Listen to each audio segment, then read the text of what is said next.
Hello, everybody. I welcome you to our webinar, and I see that participants are still coming in, so we wait for another minute or two to start.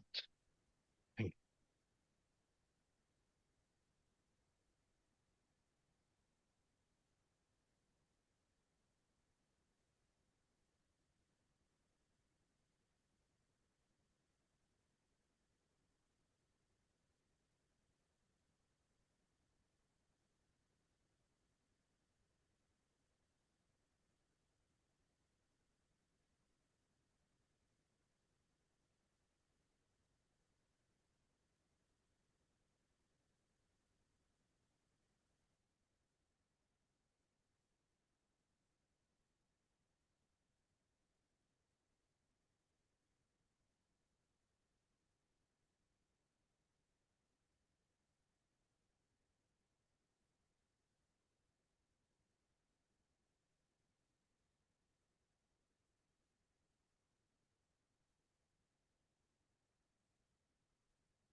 Okay, I think the numbers are not increasing that much. Welcome to this webinar of the ABS Capacity Development Initiative on the outcomes of the COP16 of the Convention of Biological Diversity, and specifically on the new multilateral system on DSI. My name is Hartmut Meyer. I work for the ABS Capacity Development Initiative, and I'm very happy to lead you through the webinar where we want to reflect on the outcomes of the DSI decision in Cali, and also on the task work which is still ahead of us to make that system work. We have two panels of very interesting participants of the negotiations, and we also like to introduce our partners, which are Gaute from Norway and Natalie from South Africa, which are actually the hosts of these activities. And with that, I would like to give the word to Natalie and well, introduce us a bit into what we have to expect today. Natalie. Thank you so much, Hartmut. Good afternoon from South Africa. I'm not sure what your time is, but we're at 2 o'clock in South Africa. Yes, here we are after COP16, and definitely still lots to do with regard to DSI and the discussion. So continuing the dialogue today, would like to welcome everyone and thank everyone for making the time to participate in this much needed discussion around what's next. What do we do with what we have? This COP decision, with so many things that still need further clarity, further unpacking, and obviously getting more toward something that is workable and implementable. So from my side, to just welcome you and thank you for coming to this and making time for this webinar. And I hope that the discussions we have today will take us some steps forward. Thank you very much, Hartmut. Yes, thanks, Natalie. And well, then the next one is Gaute from Norway. Gaute, you are here. Yes. I am. Thank you, Hartmut. Very good. They're all so Cali had many successes, and one of them definitely digital sequence information and the multilateral mechanism and the Cali Fund. I think, in my view, there are at least two messages, strong messages in the decision. The first one is that you pay for using biodiversity for commercial purposes, or the information thereof, that is. The second message is that science and research do not pay, but they contribute in other ways. So there was a lot of hard work before and under the meeting, and here I must give credit to our excellent chairs, Will Lockhart and Letitia Chitwatumulumuni, and our president, Susanna Mohammed, as well as the CBD Secretariat and the parties and the stakeholders. Credit also to Meridian and ABS Capacity Development Initiative, who did a lot of informal work. And of course, to London School of Economics, who laid the fundament for the LSC model in Parrot 3 on the money in issue. So there's much intersessional work to be done still, and that's part of the reason why we're here today.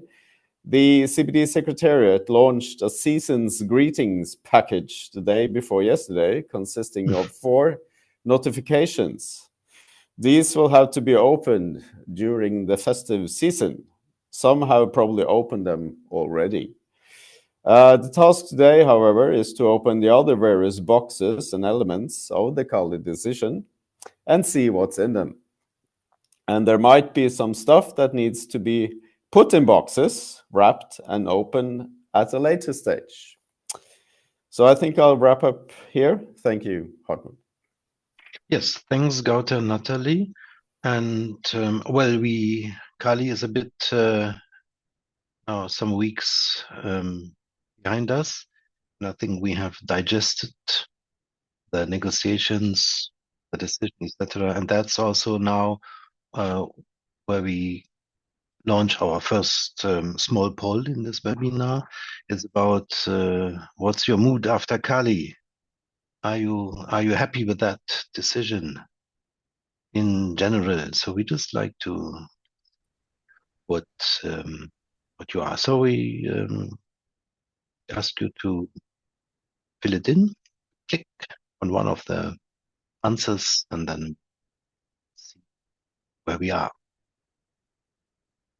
And just when you do that, I can also introduce our next presenter.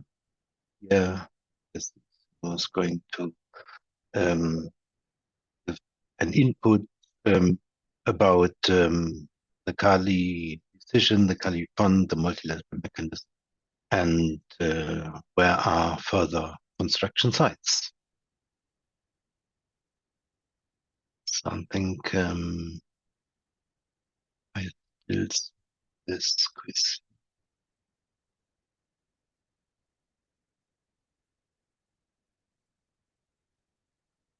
Stefan, is it ready? Can you see that?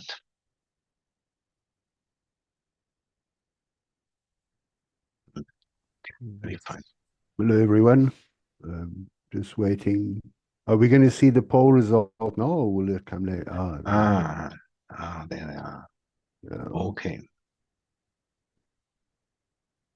Very fine. Thanks a lot. That mixed feelings. Mm-hmm. All right, shall we move on? Yes, please.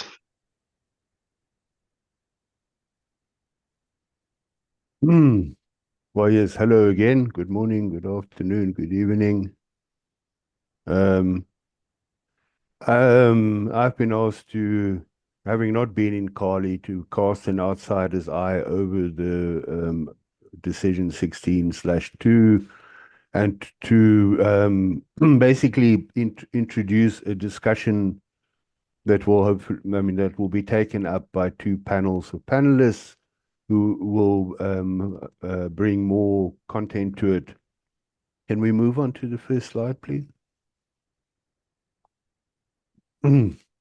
So when we were discussing what to do now after the COP, this concept came up of construction sites of building, and I thought it was really appropriate. My grandfather was a bricklayer, and some of the things that he taught me was that you need to build level, you need to build straight, and you need to build square. Now, the square part of course, is a cultural determinant. A lot of cultures build in the round.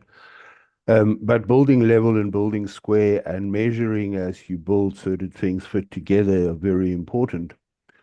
And then I started thinking about what is involved in construction, and I was thinking about foundations, for example, the Charter of the United Nations, the spirit of multilateralism, the text of the CBD, the text of the Nagoya Protocol, the COP14 decision reaffirming the right to, determine mutually agreed terms when you grant access to genetic resources as is your sovereign right or your right as an indigenous people, traditional knowledge holder. Um, those legal foundations that we are not changing, and we have acknowledged in the decision we are not changing. And then the building blocks. So the building blocks, obviously, the users, the providers, the access mechanisms, how DSI is used in practice, what that means for traceability, what it means for the whole question of track and trace, of allocating benefits to a particular sequence and thereby to a particular country or region or knowledge holder, etc. And you also need a blueprint. You need an idea of what you want to build. And in that sense, I think decision 16.2 has pretty much everything we need to continue. And whether we successfully complete this building project is really up to the effort we put into making that happen. So it's all there. It's up to us now to implement it. And we'll get to the legally binding nature of it a little bit later. But if you implement something that is voluntary, you get a better result than if you don't implement something that's legally binding. And what tools do we have? Well, we have goodwill, we have the spirit of compromise, we have the urgency of the biodiversity funding crisis, we have an acknowledgement that benefit sharing from DSI and the use of DSI is an important part of solving multiple crises around the world. And we can use those tools to keep constructing the multilateral mechanism. And if you look at the language of the decision, there are all these, and I'm looking at 15.9 and 16.2, all of these phrases that refer to future work, further developing, etc. And then the various timelines, like the formulas to agreed by COP17 in 2026, the review in 28, and then in 2030, who knows what happens, because we will also then be taking stock of how well we've done with the global biodiversity framework. And I would again remind everyone that this mechanism is an integral part of the framework, and therefore should be implemented with exactly the same level of enthusiasm and dedication as the rest of the framework. Also, we have 2 hours today. I have 15 minutes, and we cannot deal with everything that's in the decision. So we've tried to pull out here some of the more important things in our view as the team of the ABS Capacity Development Initiative. We'll give the panelists an opportunity to express their views around that, and we'd strongly invite you to use the chat to pose questions to the panelists, but also to identify priorities for future work. If it's not taken up now, it will be taken up later in the process and be used to inform the informal process around DSI as we move on. Some of the tools that we have in 16.2 and in the notifications that have just been circulated by the Secretariat are familiar ones in the CBD process. studies, submissions of views, synthesis of those views, consideration by the subsidiary bodies, the use of expert groups and smaller committees, etc. And then there also, in this particular context, one new tool, which is the criteria that we agreed in Geneva and then confirmed in 15.9, and which will form the basis of the review in 2028. Next slide, please.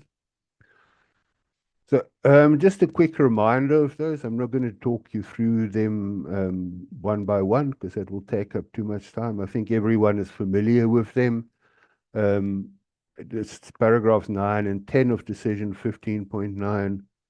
And to me, the most important one of those actually is in paragraph 10, which is recognizing that benefits from DSI should in particular be used to support conservation and sustainable use and benefit IPLCs. Next slide, please.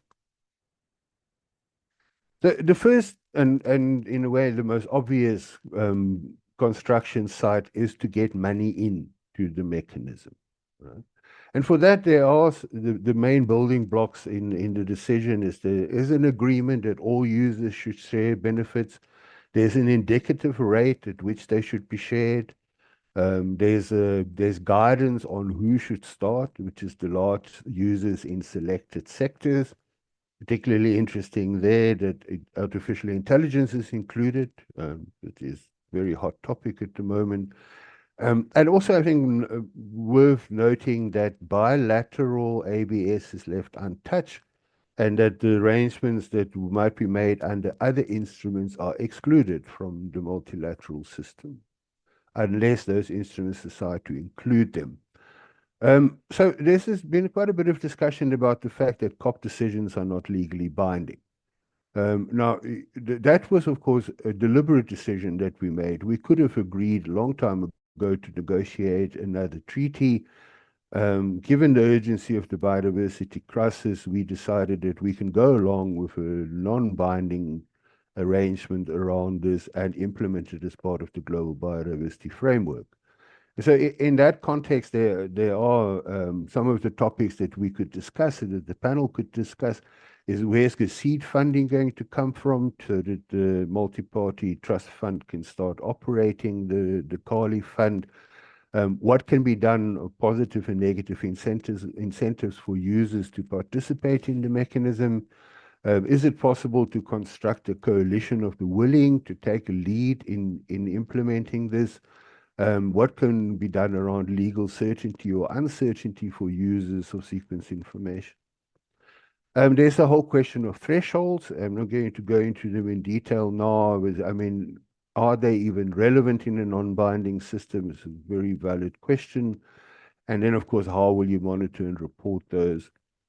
And the guidance that's contained in 16/2 for DSI databases to publicize the multilateral mechanism, the call to contribute benefits to biodiversity conservation, to raise awareness generally amongst all stakeholders about this new arrangement that we've agreed. Next slide, please. So once you get money in, then of course you have to get money out. Otherwise, it just sits in the UN Trust Fund and it doesn't do any good. And again, we have some building blocks in the decision that the mechanism must be transparent, effective, and accountable in its disbursement of the funding. That there's a formula that will be developed by COP17 for direct allocation to countries. That up to 50% of the money should be channeled towards IPLCs and women and youth in those communities for their self-identified priorities. Now, some people say that having clarity about how the money goes out is a very important part for the money coming in. If you don't know where the money is going to go and how it's going to be spent, it'll be much harder to convince your board or your shareholders to make a contribution. There's some questions around the administrative and reporting obligations that would attach to this money that will go directly to IPLCs. And there's also, of course, national administrative questions around how do you oversee this process? What does it cost you nationally to implement this oversight process? And what are the potential bottlenecks in doing that? The formula for direct allocation to parties still leaves some questions open. What about shared ecosystems? That's always been a question. What do you do when you have, when resources occur across borders, where the functionality of an ecosystem depends on everyone in the watershed, for example, collaborating, etc.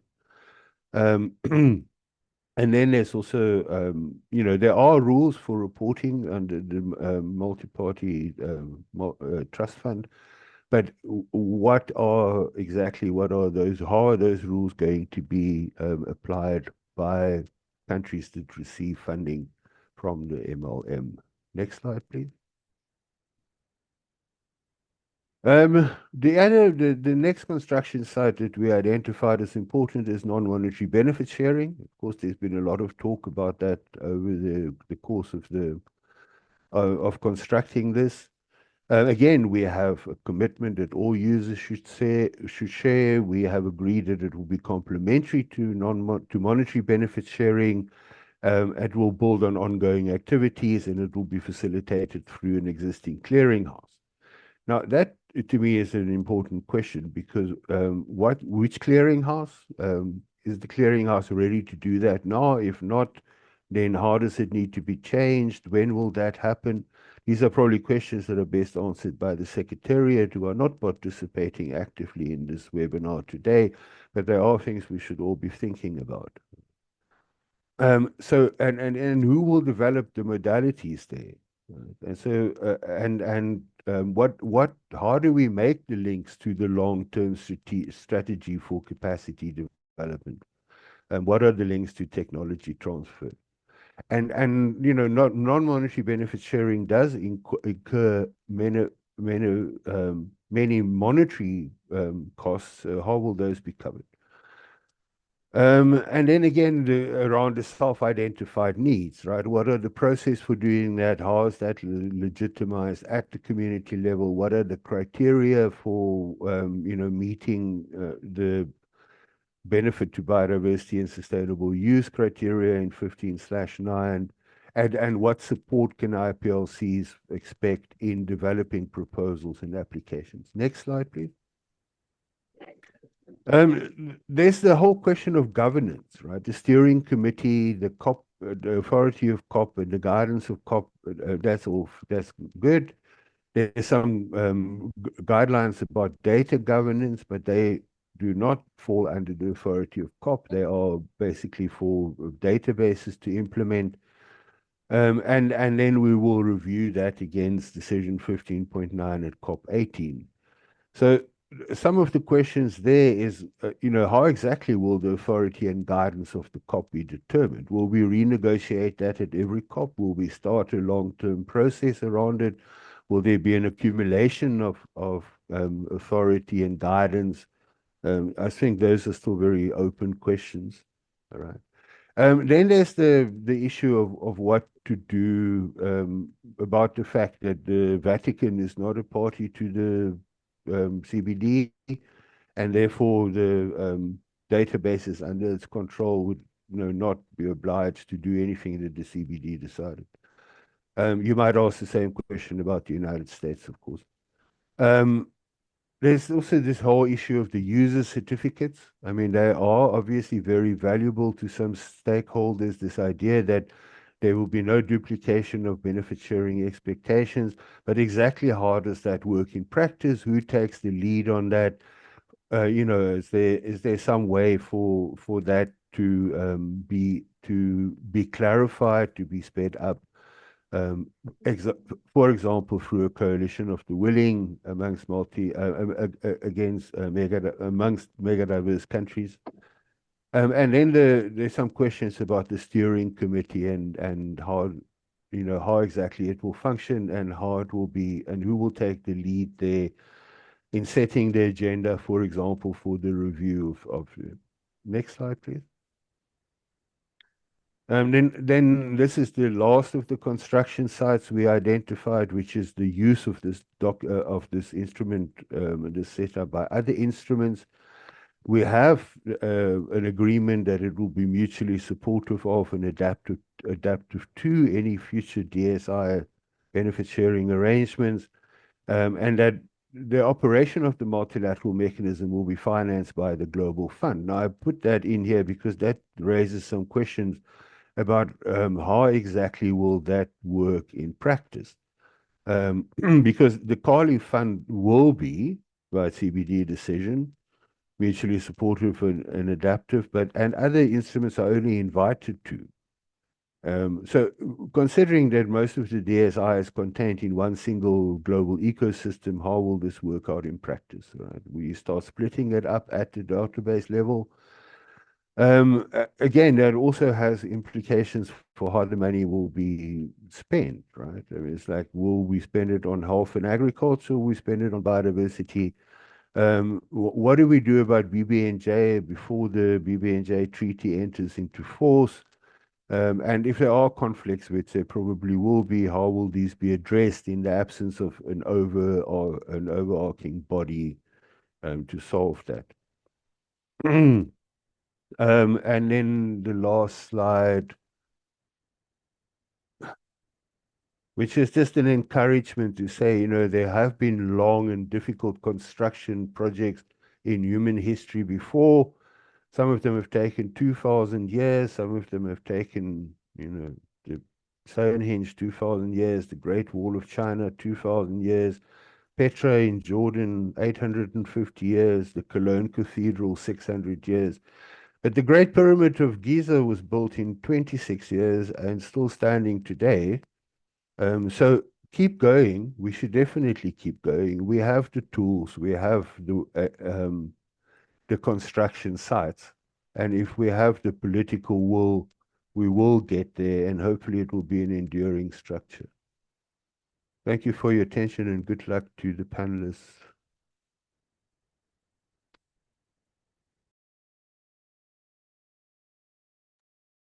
Thank you, Pierre. Thanks a lot for this overview. With that, I'd like to hand over to Tim, who will just through the panels. And so, Tim, please continue. Thank you very much, Hartmut. My name is, as indicated, Tim Hodges, and I'm very pleased to be here to facilitate the two forthcoming panel discussions. The first panel will begin shortly, and I think you'll agree when they are introduced, that we have a terrific set of panelists, and I'm quite excited to be part of the panel sessions. Let me quickly say a few words about myself. I am a professor of practice in strategic global governance at McGill University in Montreal. My background, as some of you may know, is in multilateral diplomacy, and I've been involved in ABS and DSI for, a good number of years across a good number of forums, playing a range of roles, including ultimately co-chair of the Nagoya Protocol negotiations. Finally, I should say that, just to be clear, that any opinions or views that I might express, they will be limited, and they will certainly be only belong to me and not to the institutions that I'm affiliated with. Well, let's begin by introducing all of our panelists. Stefan, have we got a slide with names and affiliations that we can project? Very good, thank you. So just quickly and insufficiently, I have to volunteer, but here we go. Osama Abdulkadir is a distinguished scientist and policy advisor with over 16 years of international experience in environmental governance and molecular biology. He is a research professor at the Egyptian Atomic Energy Authority, and as many of you know, serves as Egypt's national focal point for the Cartagena and Nagoya protocols. Since 2009, Osama has been representing Egypt as a CBD negotiator, contributing significantly, I would add, to global biodiversity frameworks and advancing discussions on DSI. His work bridges science and policy to support sustainable biodiversity conservation and capacity building initiatives worldwide. Welcome, Osama. Next, Katie Beckett. Katie is head of ABS negotiations and domestic policy in the UK government, based within DEFRA, the Department for Environment, Food and Rural Affairs. She's been involved with ABS negotiations through several COP and COP-MOP processes. She's previously been responsible for ABS enforcement in the United Kingdom, and before joining the civil service, worked for a natural product trade association in southern Africa, working with communities to develop new ingredients from indigenous African plants, where she first learned all about ABS. Third, we have Eduardo Silva Bessa. Eduardo is Deputy Director of the Division of Environment, Climate Change and Oceans at the Ministry of Foreign Affairs in Santiago, in Chile. He is coordinator of the international negotiations on climate change, biodiversity, and desertification. He also serves as a member of the Compliance Committee of the Kyoto Protocol. Last but not least, on the first panel, we have Ugo Schally. Ugo has been involved in ABS-related negotiations and discussions since 2005 and has been a lead negotiator on those issues for the European Union. He has in particular been closely involved, as many as you know, in the discussions prior to and at COP15 and 16 on the DSI decisions. Our second panel will consist of Daphne Young-Dervey. Daphne is Director of Global Network Policy Engagement at the ICC, the International Chamber of Commerce. Marta Hernandez is a biologist and microbiologist from Colombia, currently serving as the Research and Knowledge Transfer Director at Universidad Central in Bogota. She is also a research associate at CorpGen, an independent nonprofit research center specializing in molecular biology and biotechnology, also based in Bogota. Third, we have Jennifer Corpus. Jennifer has been part of the IFB, the International Indigenous Forum on Biodiversity, since 2005. She participated in negotiations that led to the adoption of the Nagoya Protocol, the KM-GBF, the establishment of a new subsidiary body on Article 8J, and the new GRTK treaty at WIPO, World Intellectual Property Organization. Last, but by no means least, we have Michael Halewood with us on the second panel. Michael is a principal scientist with the Alliance of Biodiversity International and CIET, the International Center for Tropical Agriculture, as well as the CGIAR Gene Bank Initiative. He is based in Rome. Thank you very much for everyone being here, and we will launch immediately into the first panel. So if we could ask the four first panelists to leave their cameras on, and for the second panelist to stand by and turn your cameras off for now. We will be seeing all of you shortly. We just confirmed we've got everybody. Wonderful. Great to see so familiar and friendly faces. I'm not sure how long it's been since I last actually saw you live. I guess it was at the end of COP, and I didn't count the number of weeks, but it really hasn't been all that long, and yet it seems like yesterday to me. So welcome. In preparation for this panel session and the subsequent panel session, I've shared with you, as you well know, panelists, a copy of my notes and a set of questions for you to prepare, for you to prepare the panel discussion. So I'm assuming that you have prepared. I know you all are great planners, and you always seem to be very well prepared. So let's just launch right into the first question. This first question is about money in, and we heard from Pierre about money in and some of the sub-issues around money in and questions. Specifically, the question for you panelists is, what roles do you envision industry playing in getting the ball rolling in terms of cash flow into the Cali Fund? And what about governments? What actions should governments, if any, take in these key first steps in growing the fund? In this case, are we talking about incentives, monitoring measures, awareness raising? What do you think? So you'll each have 3 minutes, and we'll start with Osama, followed in turn by Katie, Eduardo, and Hugo. So Osama, I look to you to kick us off, and I really do encourage you and your other panelists to stay within the 3 minutes. We have a timekeeper with us, Stefan, who will remind you or notify you if you're running close to your time limit. This again will allow for more questions and answers from the registrants, from the participants in this webinar later on. So, Osama, over to you, please. Thank you, Tim. Actually, I think that the success of the Cali Fund relies on proactive measures from several players, not just the government and industry.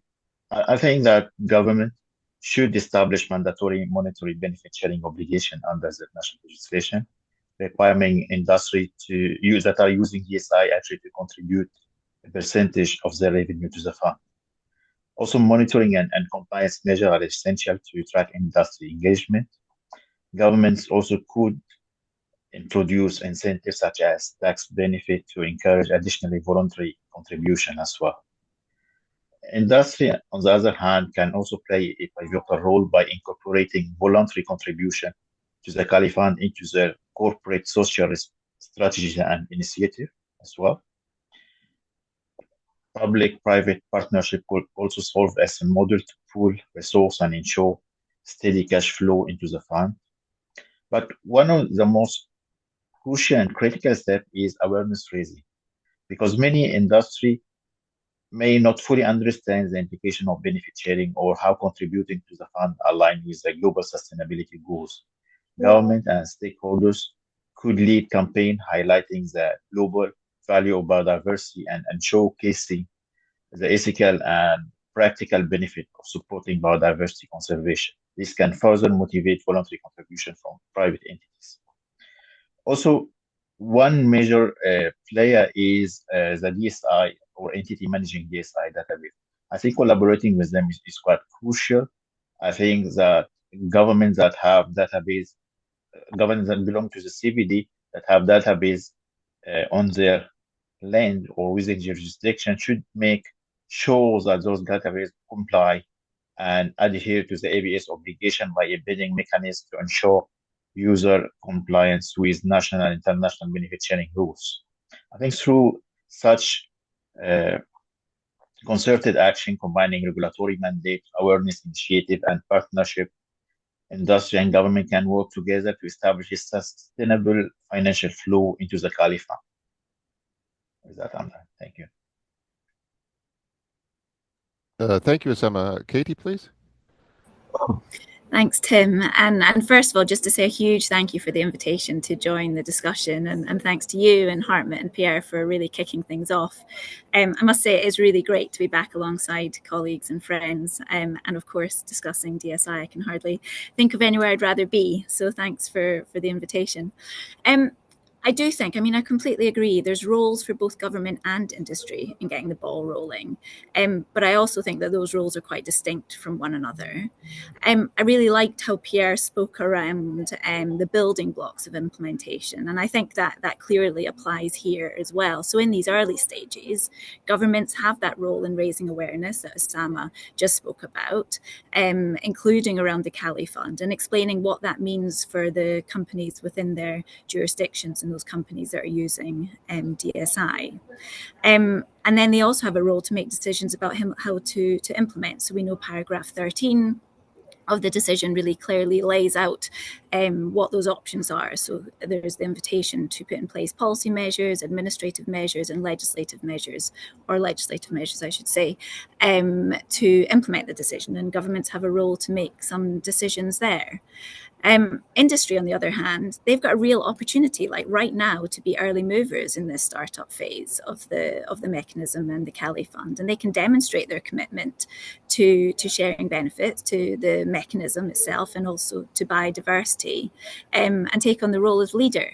And if they wish to do that, then they could bring others along as well. So I do think industry have an important role to play now. And in the UK, we've been talking to businesses about that as part of our awareness raising work, and also to bring businesses along and what those contributions could look like and when they could happen. And we are getting some positive signals. Companies are beginning to think about how they might gear up to making contributions. So I think there's some positive messaging coming there. Thank you. Thank you very much, Katie. Eduardo, over to you. Hello, Please. hello, Timothy, and hello to everyone. And first of all, I would like to appreciate the invitation from ABS Capacity Development Initiative. It's very good now that we have this first opportunity to discuss and see the many implications of the decision that was taken in COP16. And it's also very good to see familiar faces again after a few weeks. And as answering your question, I think that the different levels and different roles from different actors. And in terms of the industry, in my view, is relevant the idea of this that was mentioned by Cathy of the first movers or the early movers. There are companies that before they show willingness to contribute to this mechanism, but they need more clarity about the conditions and the modalities of the mechanism. Now those modalities are clear, and be a first mover is good for the companies, especially for the large ones, because the success of the mechanism is not only good for raising, contributions and collecting financial resources for the purposes of the mechanism. It's also good for the industry. Because if this mechanism is able to succeed, is able to really be efficient and operate and fulfill its goals, it means that countries and parties will not have the appetite to establish legislation or regulation at the national level to cover the distribution of benefits from DSI.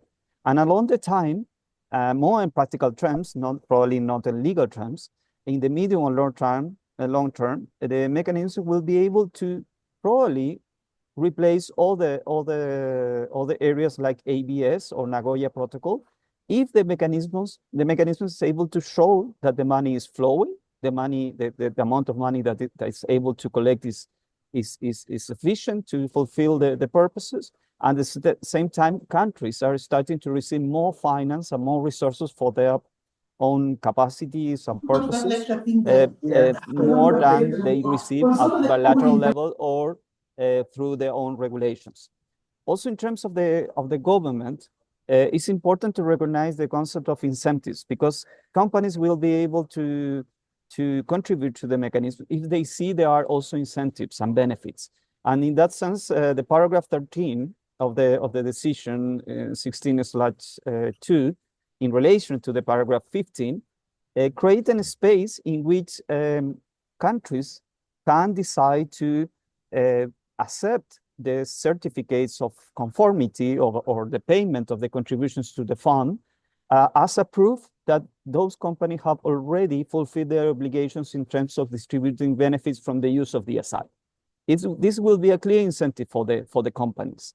And I think there is space for interpretation, and if there is political will, countries at the national level can accept those certificates as a proof that those companies already fulfill their obligations in terms of distributing benefits from the use of DSI. And also the governments are in a position to establish different administrative measures. Some of them could be related with license or patents, and there could be some requirements in terms of fulfilling the obligations under this mechanism. And also very important, civil society can raise awareness and also put pressure on the large companies, because those are large companies are over the threshold that we decide in the decision. And those companies are easy to identify, and civil society will be able to raise awareness and put pressure on those companies to contribute to the mechanism. Thank you. Thank you, Eduardo. Ugo, please. Thank you, Tim, and thank you very much for the invitation to participate in this webinar. It's a pleasure to see so many familiar faces 6 weeks after Cali, at the end of Cali, just to be precise, I think. Thank you for the two questions. First, on the role of industry and business. I mean, this is crucial. This is a private sector contribution-based mechanism.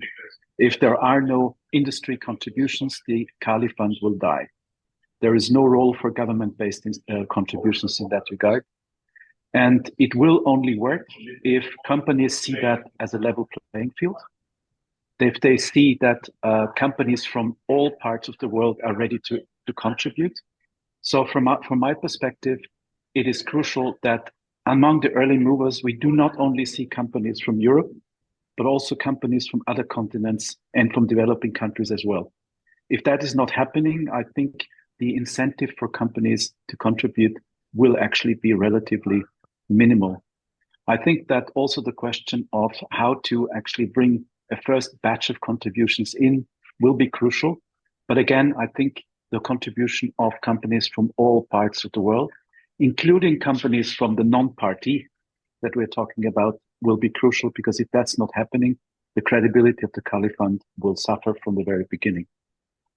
On the role of governments, I think the beauty of the decision of COP16 is that it actually leaves it up to the governments how they would want to get involved. Since the contributions are understood to be voluntary, there is certainly up to the discretion of governments whether they want to take any legislative action. I think that I can faithfully say, based on the reaction we have had in Europe, that there isn't any government in Europe or the European Commission that is contemplating putting into place legislative measures. I think also since this is voluntary, also compliance and monitoring will not be in the cards. I think that the issue is that all the compliance, which means it's linked to the certificates, will be up to the Cali Fund itself, to the multilateral mechanism. I think also the great thing is that the decision also doesn't involve any interference with database governance, which is also great because it does not actually change the way databases will be functioning. So I think that in that sense, there is a clear role, and I agree with Osama on that one, for governments in awareness raising. There is a role for governments to actually sort of to make sure that making contributions is recognized, if possible, in tax regimes. And I think there is certainly a role for governments to provide other clarification or incentives for companies to contribute. But that's the limit to it that I would say at this point. Let me just finish my third contribution by saying that, as you did, anything I say represents my opinions and not necessarily the opinion of the institution that I've been affiliated with in those negotiations. Thank you. Thank you, Ugo. This is very tempting to offer an opinion as well, but that's not my role. So that's my own frustration, but this is very stimulating. Thank you all. So let's move to the second question, and that's the issues in and around money out. And as you know, there's a host of issues which to choose when it comes to the question of fund distribution, so money out. But let's try and narrow it a little bit. With the COP15 criteria in mind, I'm particularly interested in your thoughts on how funding up to 50% gets to the IPLCs. And of course, the formula for direct allocation to parties is also worth discussing and needing discussing, I think. So any thoughts you have on how this can happen, that is money out, sooner rather than later, would be, I think, very, very helpful. So we'll give you 3 minutes each to start with Katie, followed by Eduardo, Hugo, and Osama. Katie, please. Thanks, Tim. Thanks for another great question. So as I understand it, there are two routes to which the funding can reach IPLC. So this can either be through governments or it can be through institutions that are identified by those IPLCs themselves. And both of these should serve the self-identified needs of IPLCs, and that's made quite clear in the decision itself.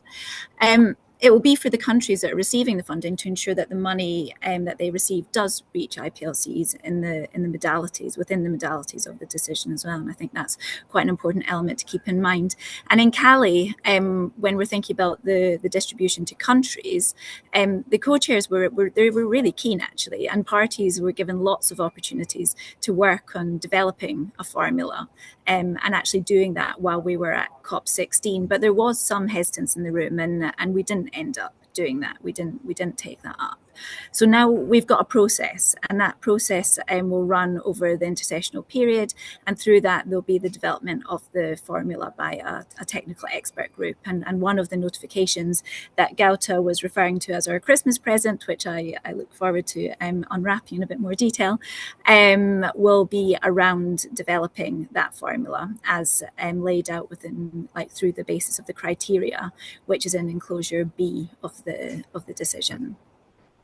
And of those criteria, I think that biodiversity richness and the related criteria is absolutely critical. I think all parties at COP16 agreed on that, as well as capacity needs. The bit that I struggle a little bit more with is a particular criteria around the geographical origin of the genetic resource from which the DSI was generated, and that's mainly comes down to one very kind of specific reason to the UK, is that we run some large projects here where there's sequencing of UK species.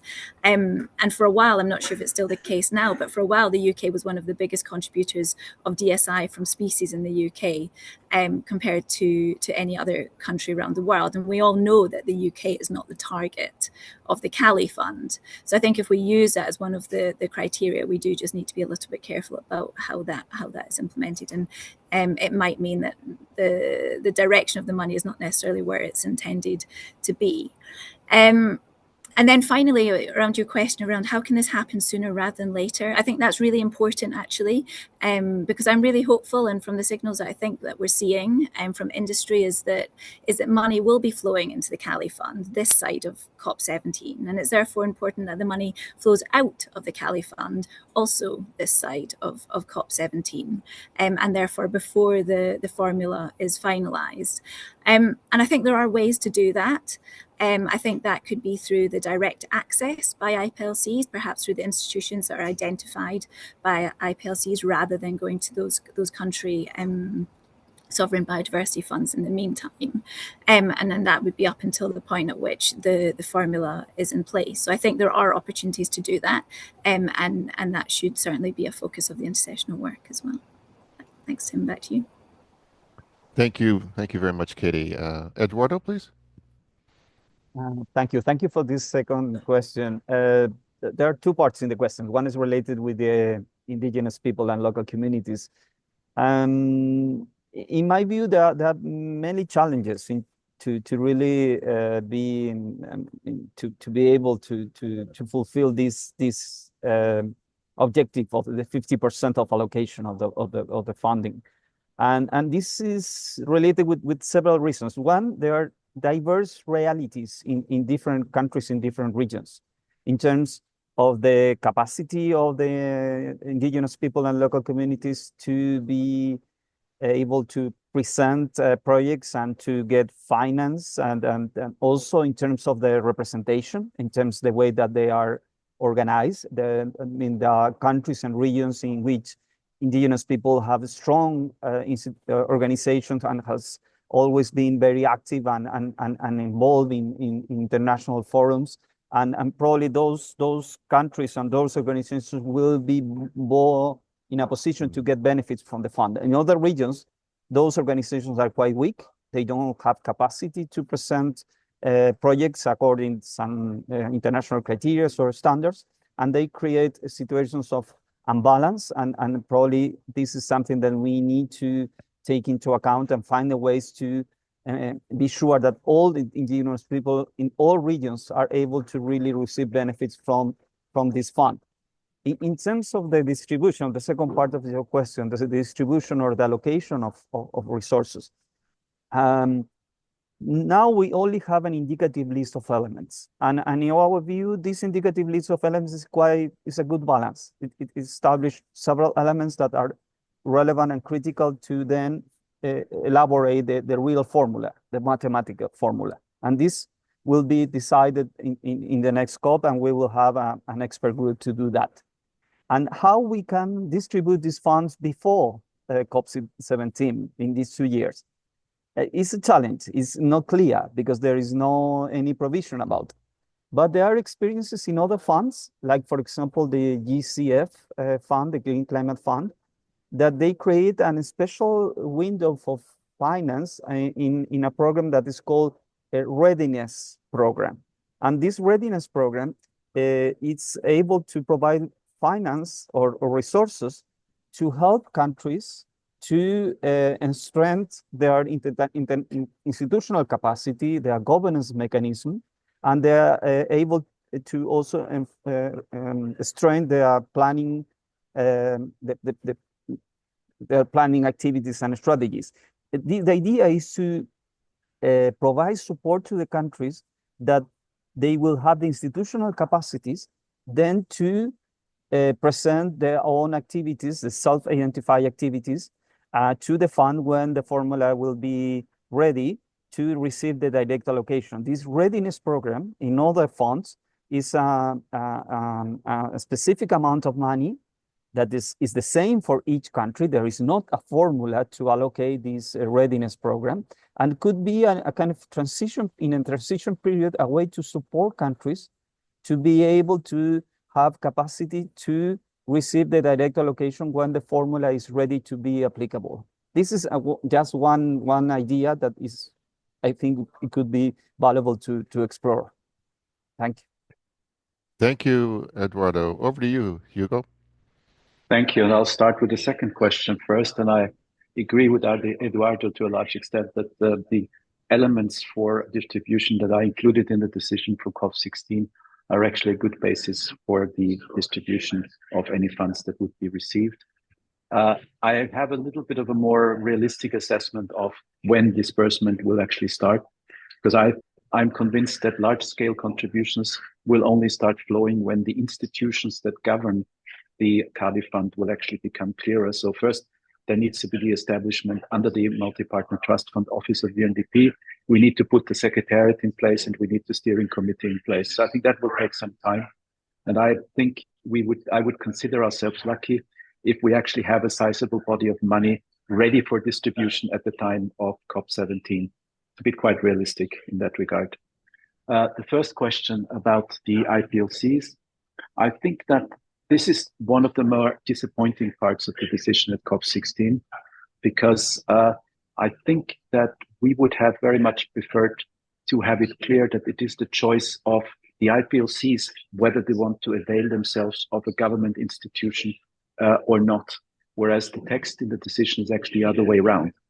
So I think we're not quite happy with the result of that one. And I think that the disparities that Eduardo referred to could have been taken into account actually in the reverse situation, that when the IPLCs in a given country conclude that they don't have the capacity to go to the fund directly, that they would avail themselves of the support of government institution and not as it is.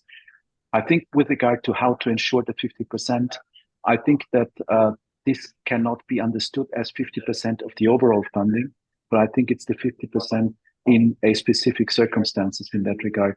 And I think there were quite interesting comments in the Cali discussions on that. From country to country, there could be differences in how much money would be allocated to IPLCs, depending on the needs of that specific country and the overall amount of money that would be available to that country. And depending on the situation in that country, there could be more or less in that regard. So it could, in certain countries, it could actually be 100% of the funding going to IPLCs initially.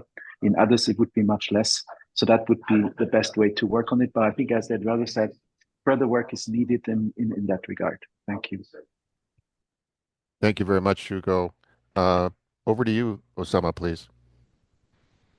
Thank you. I agree with others that we need some flexibility to bear in mind the national context. Actually, equitable fund distribution is a cornerstone of the Cali Fund. However, we need to note that not all countries have IPLCs, and for those countries, the focus should shift to supporting marginalized groups and vulnerable communities actively engaged in biodiversity conservation. By accounting for national circumstances, the fund can ensure fairness, inclusivity, and equity across all parties. I also need to highlight that capacity building is critical to enable IPLCs and marginalized groups to access and utilize the fund effectively. Many of those communities may lack the technical skills or administrative capacity to engage with the funding mechanism.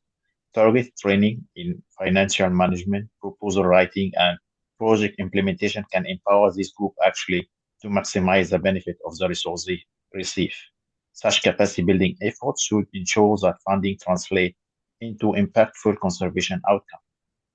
For the issue of direct allocation to party, the formula must reflect the principle of the decision, but I see some other factors that are missing. For example, the historical exploitation impact, like past exploitation of genetic resource without fair compensation, the issue of regional consideration, and the monitoring and reporting capacity, the ability to report on benefit sharing, the biodiversity commitment, also the historical DSI contribution, where the country have already a contribution to global DSI database. I think those issues need to be integrated as well. I think finalizing the EAST formula at COP17 is essential to avoid delay and ensure equitable distribution.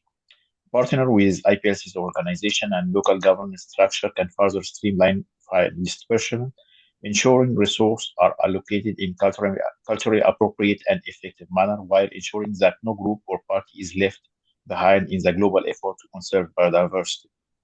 There is also a need for a transparent repository to track contribution, allocation, and conservation impacts, ensuring accountability and fostering trust among stakeholders.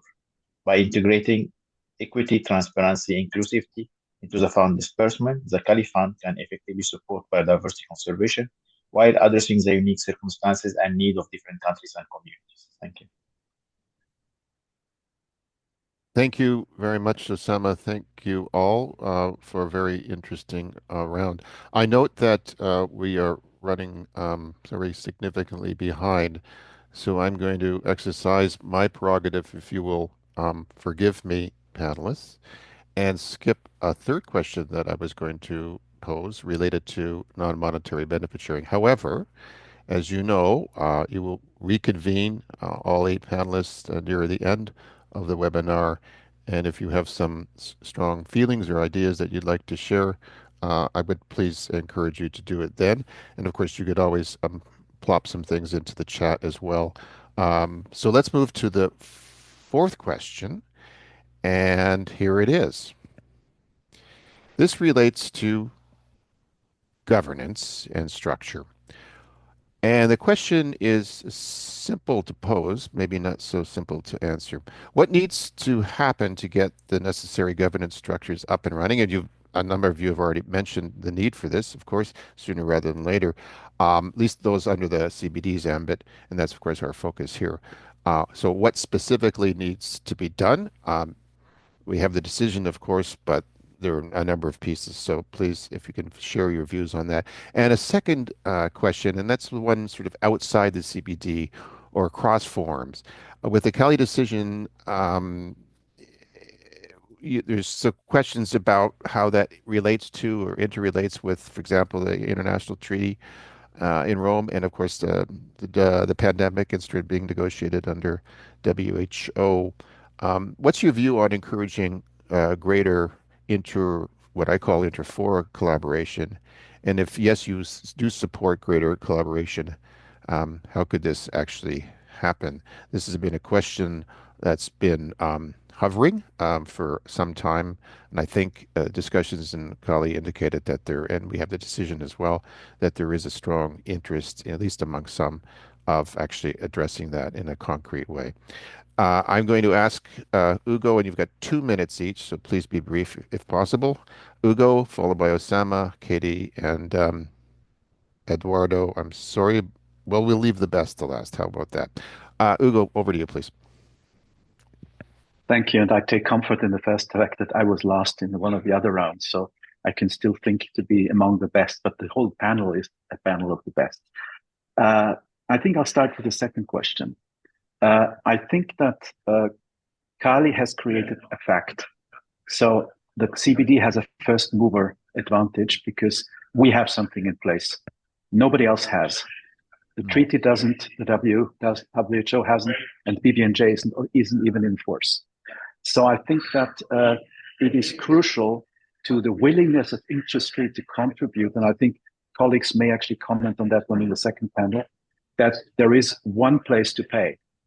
So I think that in the other fora, negotiators will be well advised to keep that in mind, because if they are intent of creating multiple payment obligations, they may end up with industry that don't want to contribute to any.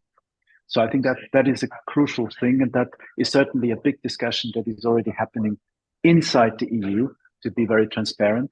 And I think that clearly it's something that we have heard from industry a lot. But I think that's my reflection on the second question. On the first question, I think that the multi-partner trust fund office is not going to be the panacea of simplicity that many thought, as opposed to the GF. The further we dig into the MTPFO, I think we will face many of the same challenges that we had in the context of the GVF link discussions. But I think, again, it's up to the CBD to now operate the work on the creation and the establishment of the Secretariat and the Steering Committee. At the same time, to work with the MTPFO. I think if by the end of this year this isn't in place, we're not well placed to to generate a lot of contributions, because companies are not going to pay into a bank account without knowing what would be the mechanism that they would be contributing to. I think the issue on the steering committee is it will have to be different from other steering committees or boards, because the payers are different. And I think that it will be important to consider what role and what voice will those who contribute have in the steering committee. And that will be a new feature of that discussion. And that, I think, will be quite interesting to see how that will pan out. Thank you. Thank you very much, Hugo. Osama, please. Thank you. I think the issue of governance is quite crucial. Effective governments are the backbone of any successful multilateral mechanism.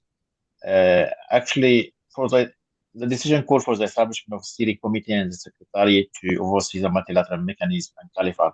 However, those governance bodies must operate transparently with clear timelines, impartial decision-making process, and commitment to accountability. These are the main criteria. Their primary goal should be to ensure that allocation decisions align with COP-approved criteria and are effectively implemented to meet the objectives of CBD. I think a CBD managed DSI integrated into CHM could play a fundamental role in supporting the governance by enhancing transparency and accountability in DSI use. This database could provide detailed metadata on user identity, pattern of use, and compliance with benefit sharing obligation. Such information would enable the steering committee and secretariat to effectively monitor and enforce governance structure, ensuring adherence to the agreed upon principle and obligation. It's also, with regard to the second part, while it's beneficial to monitor ABS activity under various international fora, it's equally important to establish a shared understanding of what qualifies as an international ABS treaty. Such treaty must not contradict the objective of the CBD, but instead complement and reinforce them. This requires alignment not only in terms of conceptual framework, but also in how these frameworks are applied in practice. The CBD and MLM should serve as the default mechanism for addressing benefit sharing obligation. Specialized ABS agreements should only be recognized if they are mutually supportive to the CBD objective and fully aligned with the Nagoya Protocol in both concept and implementation. This ensures coherence and unity in global biodiversity governance, safeguards the principle of equity and sustainability that underpin the CBD third objective. Following the full operationalization of the CBD, DSI, MLMD, a joint task force can be established then, with representatives from those recognized agreements, could help harmonize policies and avoid duplication and ensure mutual reinforcement. Thank you. Thank you very much, Osama. Katie? Thanks, Tim. Sorry, I could find my unmute button. So I think there are a few elements to the governance, and as it has already been said, there's of course the setup of the fund under the multi-partner trust fund office, which is happening now. We also know that the Cali Fund will operate under the authority of the COP, and to support that, and to support the COP in its governing role, there will be the steering committee. And I completely agree with what Hugo said, is that this should happen as quickly as it possibly can. And one of the notifications that was issued just earlier this week that we referred to already does request the nominations for that committee. The other element and part that I think fits here as well is the review of the mechanism, and which will take into account the different elements in enclosure F of the decision, but also reporting against the goals and the targets of the global biodiversity framework that Pierre was referring to in his presentation at the start of this session as well. And in our discussions with industry over the last few weeks, governance has come through as a really important element, actually. And some parts of the private sector have been super interested in understanding how that governance will work, and how the impact of the Cali Fund will be demonstrated, and essentially how the benefits that are shared through the Cali Fund are then helping meet the objectives of the CBD and delivering against the goals and targets of the GBF. So I think that's quite critical. The other part of your question was on other international processes and forums, and ensuring that there are opportunities for the CBD DSI mechanism to work across other international forums is actually something that was really important for the UK throughout the process. And I think the door has been left open in the decision to allow for that to happen. Of course, it is for those other forums to decide whether they want to plug into the CBD mechanism. But if they choose to do that, then I think it could really offer some effective streamlining. As Stefan's appeared, I'll wrap up, I promise, 30 seconds more. But how to do that is really hard. It's really hard. It's not an easy nut to crack. And I remember specifically in Pretoria spending time, like really thinking quite hard for a long time, like, how can we do this? How can we try and align across these different forums? I think some of them are easier than others. I think the BBNJ agreement could perhaps be easier than the pandemic accord, but none of them are straightforward. And one of the biggest challenges is ensuring that the funds are dispersed in a way that meets the objectives of those other fora as well. Of course, I mean, it's hard. So any suggestions from all the clever people that are watching this session would, of course, be really welcome. But I'll stop there. Thank you. Thanks so much, Katie. Eduardo. Thanks. I'm the last one. I will try to be brief. I know that you are in a rush. First of all, in relation to the first part of your question, now I think we are in a transition period, at least the next 2 years, because we need to put in place different arrangements and different processes for the governance and for the implementation of the mechanism. And we don't have a work program, and we have a lot of things to do during the interstitial period. And this is a big challenge, because we will have to do many things at the same time. One of them, and this is the role of the Secretariat, is the establishment of the steering committee. This is critical, because the steering committee will be able to have an oversight view of the process, to also be in charge of the arrangements and discussions with the multi-trust office of fund office in terms of the agreements and the arrangements, the administrative arrangements. There are cases in other funds that process was done in a very short time. One example is the loss and damage fund, that was able in just 1 year to find an agreement and decide arrangements with the World Bank, that is the host entity of the fund, that happened in just 1 year. And this means that it's possible to do it. It's challenging, but it's possible.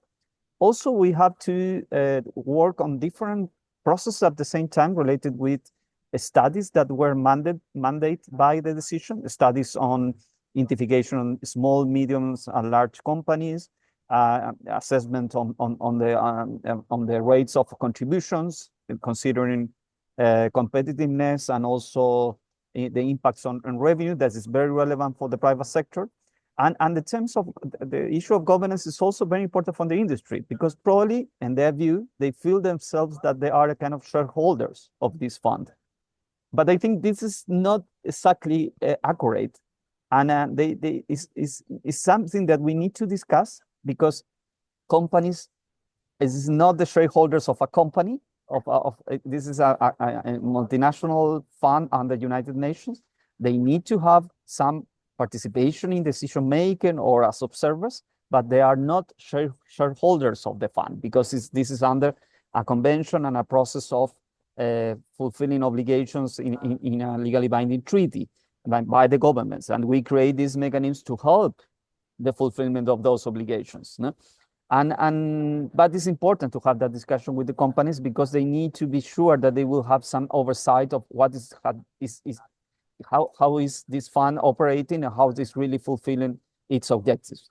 And in relation with the link with all the international instruments, I think there are key concepts in the decision. One of them is that they have to be mutually supportive. The second one is that we need to avoid multiple legal obligations. And this is important to go through in a process of harmonization. And the streamline process also very important.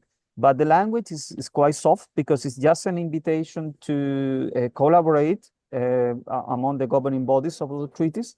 But I try to agree with Osama in terms that we could consider this model as a default model for the distribution of benefits from DSI for all the international agreements.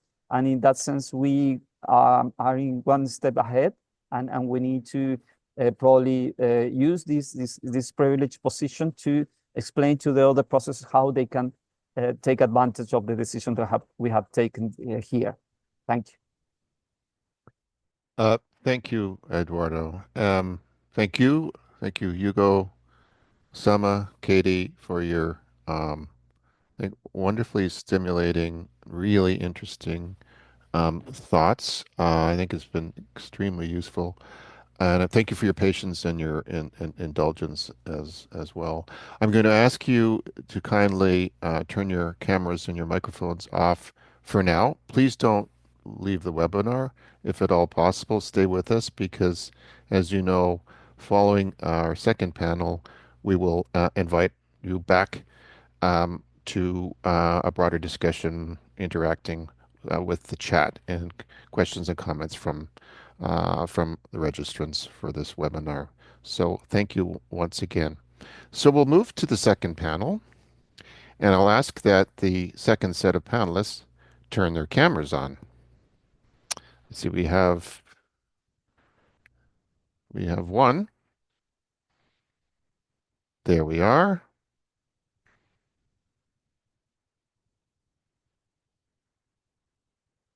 Right.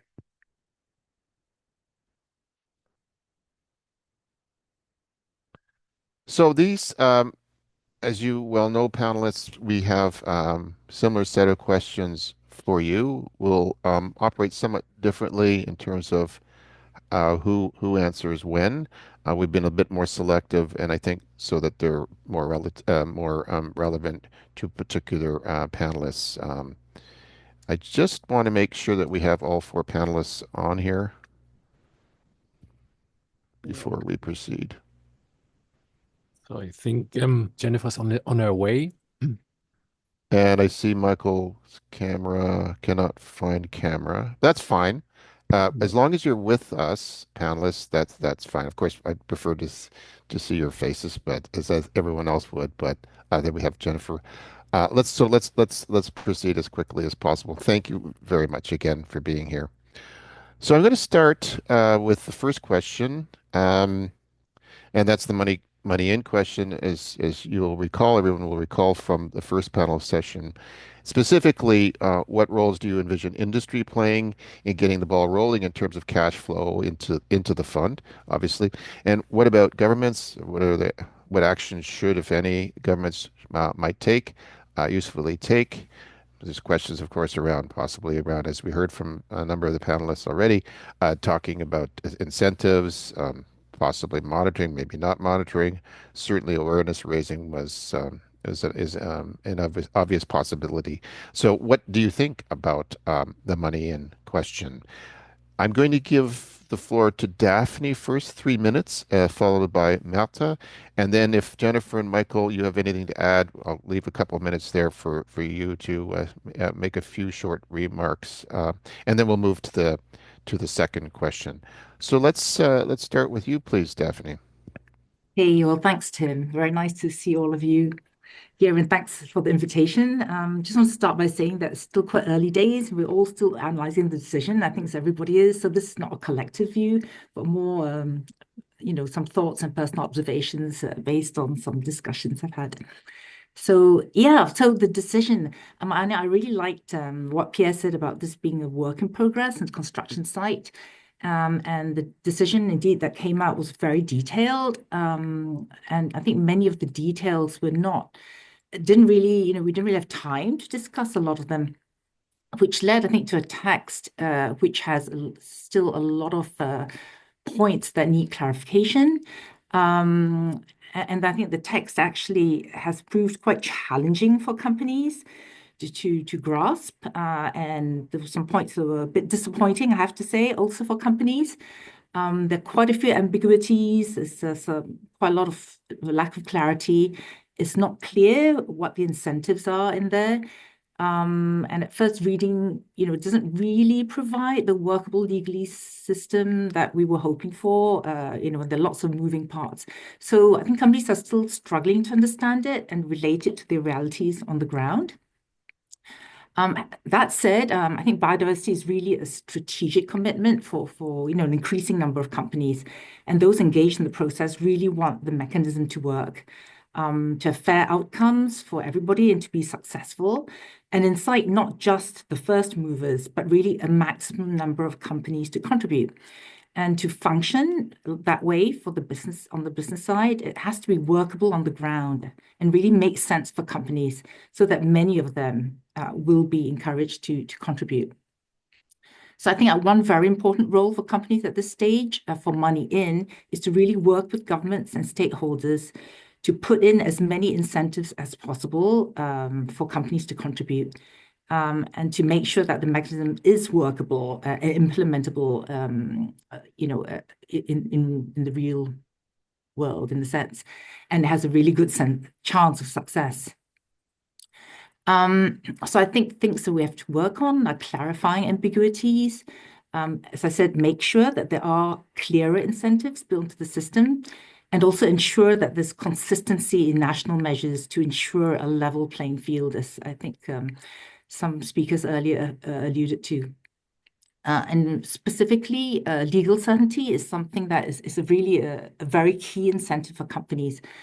And I think it has already been mentioned, I think, by Pierre, that maybe that we'll probably need to clarify the link between the multilateral mechanism and national laws and how that will work in practice, because there are many caveats in the text about national laws. The decision says that contributions will exclude further monetary benefit sharing expectations. But as we all know, a COP decision has no direct effect. So what really matters is national laws. And companies really, they need to know for sure that if they contribute, they will be considered compliant with national laws relating to DSI under the decision. Currently, there doesn't seem to be any real guarantee of that. So maybe one suggestion of what governments could do to help is that countries with national laws covering DSI could explicitly confirm that contributors to the MLM would be deemed compliant with those national laws. For instance, on the CBD clearinghouse or some other mechanism, but I think that would really give a lot of comfort to companies. Secondly, it's again a work in progress because we have a process going forward, but the indicative percentages are currently set really quite very high rates that are not realistic in the business context, and also is disproportionate really, because with respect to the scope of the mechanism, which is just publicly available DSI with some exclusions. Context, publicly available DSI is used by many companies mainly for comparison and mapping, and some use it only to a very limited extent. So the direct commercial value is relatively small, and the products are in many cases, created based on genetic resources and DSI. So, And so we do hope that that scope will be expanded in the future to allow countries to include GRs if they want on a voluntary basis, because it's actually quite difficult for companies to separate out the use of publicly available DSI from the use of GRs and other types of DSI that they use in the innovation process. So we'd be very keen to participate in this exercise to determine sort of fair and realistic rates and to that study. Thirdly, I think it will be very useful to clarify more who really is expected to contribute. At the moment, the decision talks about users and sectors that directly or indirectly benefit. It's not clear what indirectly benefit means, and is it only the users in those sectors who are expected to pay? And also, what does use of DSI mean? I think awareness raising, I agree, is a very important role, and that we can do it and we should also be doing it. But it's very hard to raise awareness on a large scale if you are not sure who you're addressing or targeting and how to explain to companies, especially those who have not been involved in the process, what the mechanism covers and offers. So I think we really need more clarity to be able to communicate and raise awareness properly. And Sorry to, yeah, But your minutes are up. Sorry. Okay, I'm sorry, I'm running over. So I want to say very quickly that businesses, want to contribute, but I think the system requires work to create the conditions to enable this on a large scale. And so we really would like to reach out to countries and stakeholders to work with us to make this happen, and maybe try things like Pierre suggested, to test different approaches and use those learnings. Thank you very much. Thank you, Daphne. Just a reminder to everyone, try and stick to your allotted time. I know it's difficult, and we're actually very understanding. So thank you all. Märta, please, over to you. Thank you, Tim.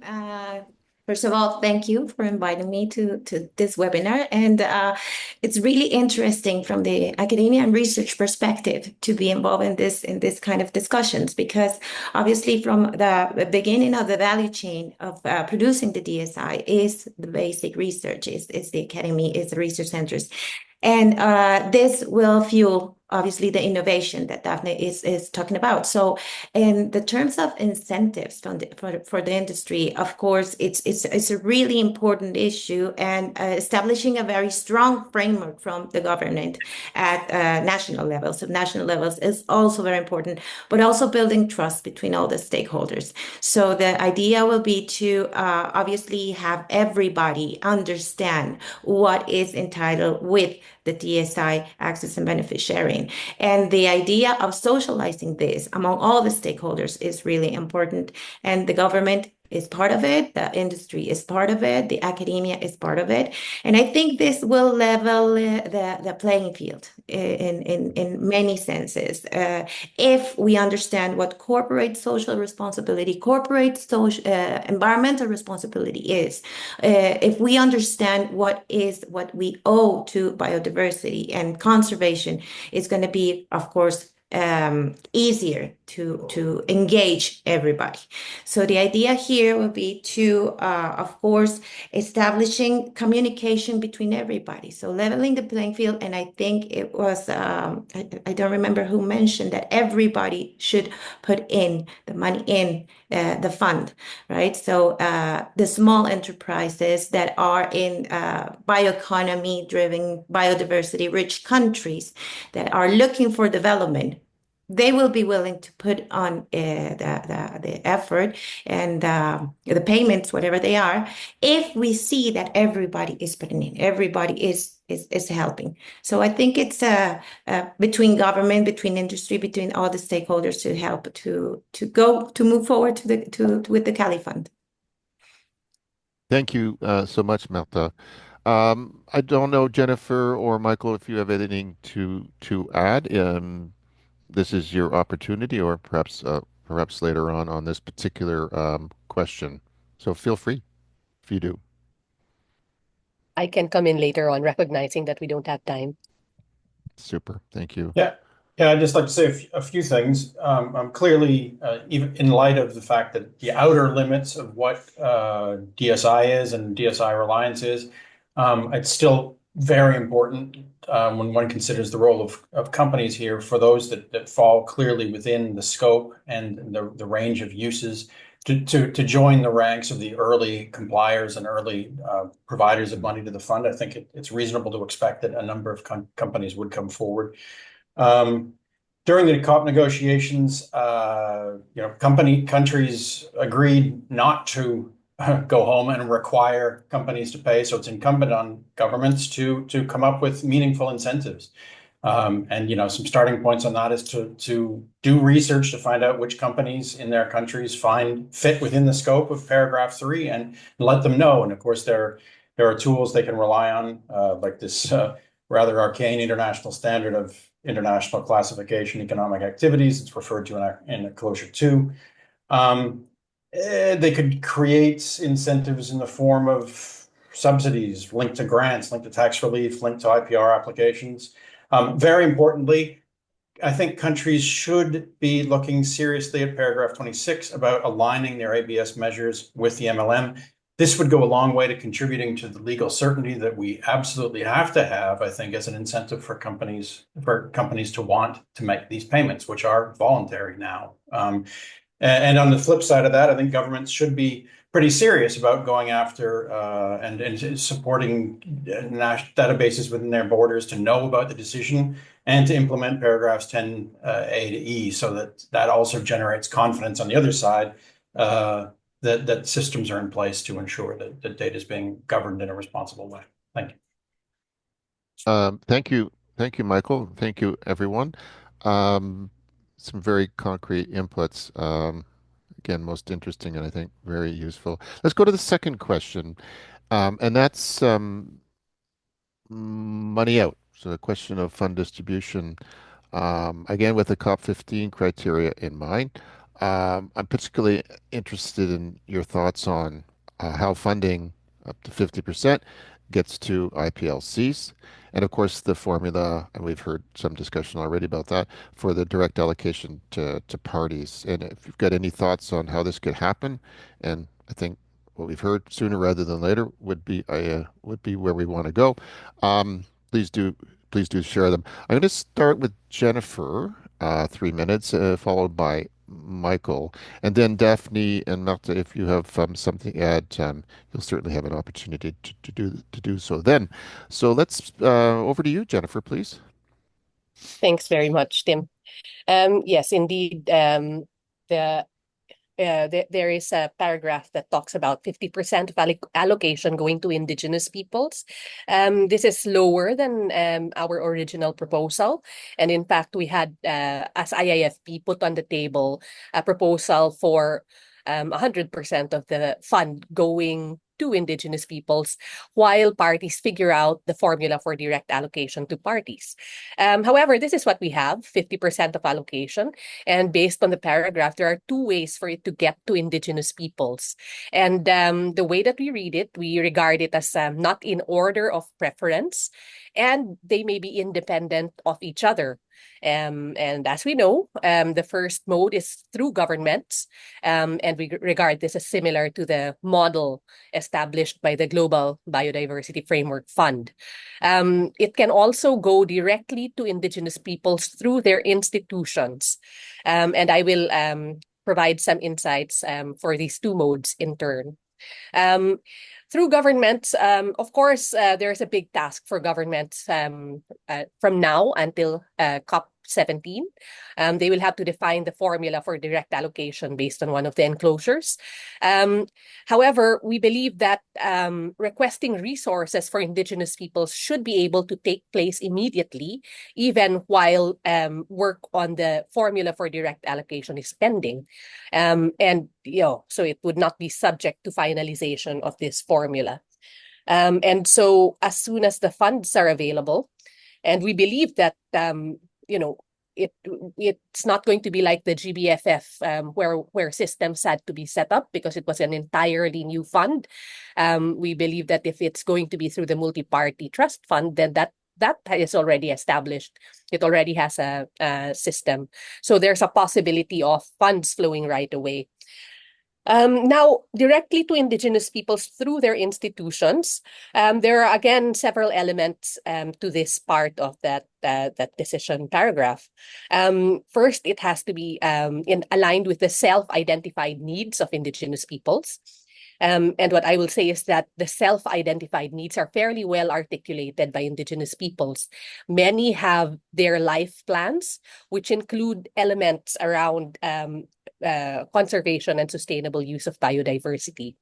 And they would include things like maintenance, recovery, enhancement of traditional knowledge relevant for conservation and sustainable use, approaches for protection of their lands, territories, and resources, restoration of degraded land within territories, management and governance, including of invasive alien species, and fire management, cultural fire management, as well as setting up biodiversity-friendly traditional economies. So there's a lot that can already be supported as far as indigenous peoples are concerned. And almost all of these would contribute to the objectives of the GBF as well as the CBD. Now, someone said earlier that there are diverse contexts of indigenous peoples and local communities. Now, I can accept that in certain countries there may not be indigenous peoples, but certainly in all countries there will be local communities. The innovative part of this this decision is that it covers both indigenous peoples and local communities in both developed and developing countries. And in many instances, there are existing indigenous governments that have the systems to receive money, either from government or from private donors. I would say Greenland, for example, they have their own parliament, the Sami in the European Union, tribes in the US and Canada. But you would be surprised that also in Latin America, there are established indigenous governments that are capable of receiving and disbursing funds. The Philippines as well, we have established indigenous political structures that have the capacity to receive and disburse. There's also the option of indigenous organizations. And usually these are in places where indigenous governments are not well established. And a recent innovation is the creation of indigenous-led funds. And these funds are set up specifically to receive both public and private money. So there are national funds like the Nusantara, for example, in Indonesia, Podali in Brazil.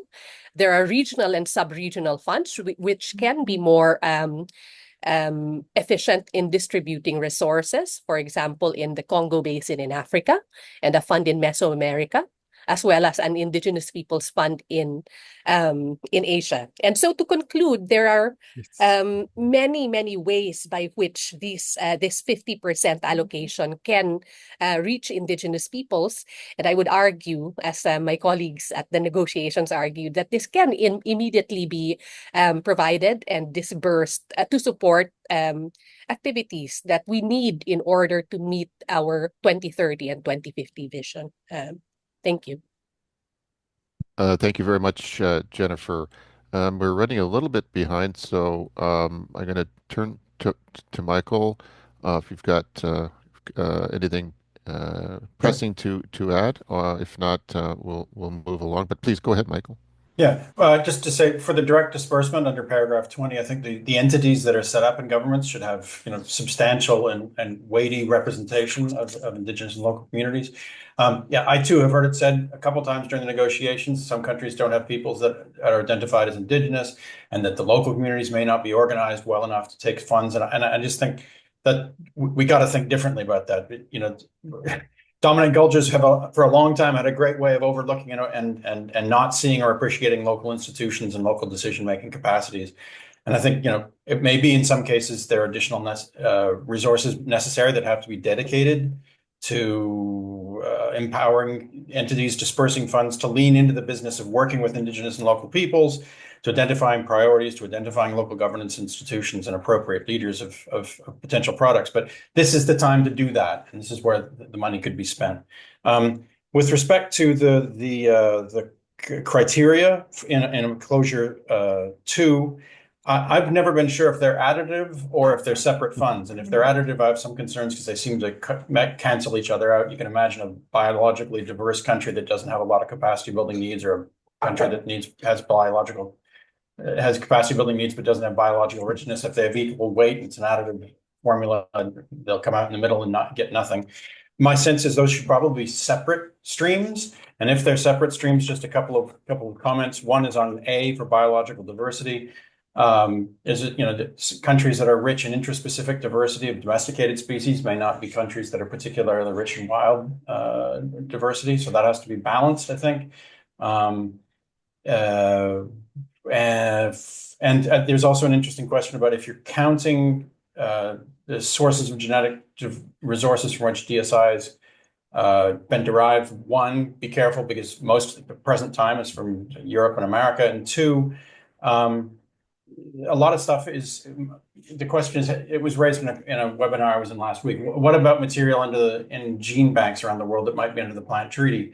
And I think, well, we don't want to be regulating DSI under the plant treaty and regulating DSI separately under here. And so far, we've successfully not done that. So I would be bold and say, countries of origin of material and gene banks, even though it's governed under the plant treaty, should count if you're thinking about a formula for distribution of funds.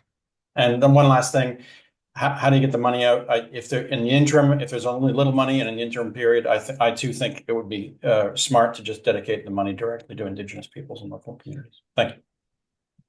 Thank you very much, Michael. I'd like to move to the third question. It's a question that I didn't pose to the first set of panelists. If you don't mind, Daphne and Malta, I think we could, unless you give me a strong signal, we'll move to the third question. Okay, thank you for your understanding. I much appreciate it. But I do want to pose this third question, and it's related to non-monetary benefit sharing. We would all agree that non-monetary benefit sharing exists, it's valuable. No one would dispute that it's real. But I'm not convinced, I'm still not convinced that most negotiators fully understand what it is and its magnitude. But be that as it may, the Cali discussion talks about using an existing clearinghouse under the CBD to facilitate non-monetary benefit sharing. How will it work? How will it be resourced, and who will it serve? Those are the sorts of questions that occur to me. And, and also what the link might be to capacity development. Again, that's not very clear to me. I don't know who was the proponent of this idea. That's, again, doesn't really matter, but it does matter how we've sort of fleshed that out. So if you've got any particular thoughts on this set of questions, issues under this question, please do share it with us. And we'll start with Malta for 3 minutes, followed by Michael, noting that we really are pressed for time. I'm going to ask Stefan to play bad cop if he needs to, and indicate when your time is up.